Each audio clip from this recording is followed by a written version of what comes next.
My brain's been kind of like a mess this week, guys, with everything going on. But, you know, I just am trying to stay as positive as I can. I'm really grateful for the love. Guys, no, when I say, I just saw like some people's comments, like, Buzz, towards the very end of his life, you guys, we were trying, you know, he was seeing a lot of doctors. He was starting to be on some medications. We never would want to keep Buzz living in pain.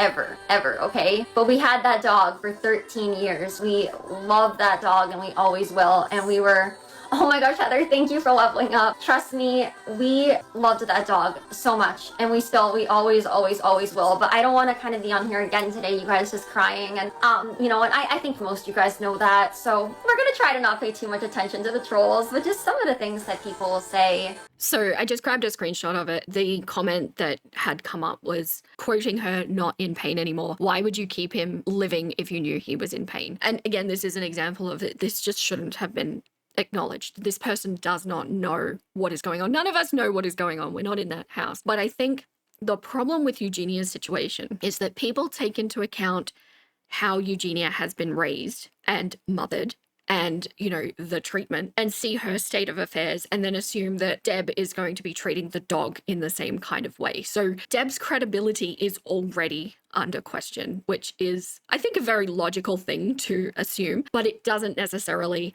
mean a 1:1, you know, equivalent situation.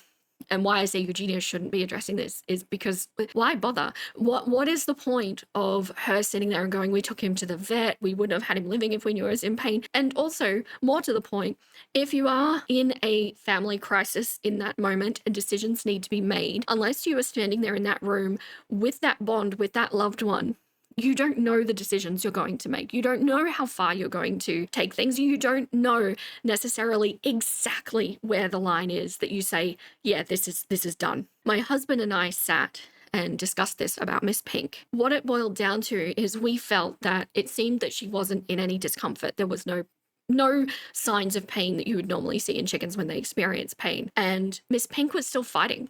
She fought up until the last half an hour.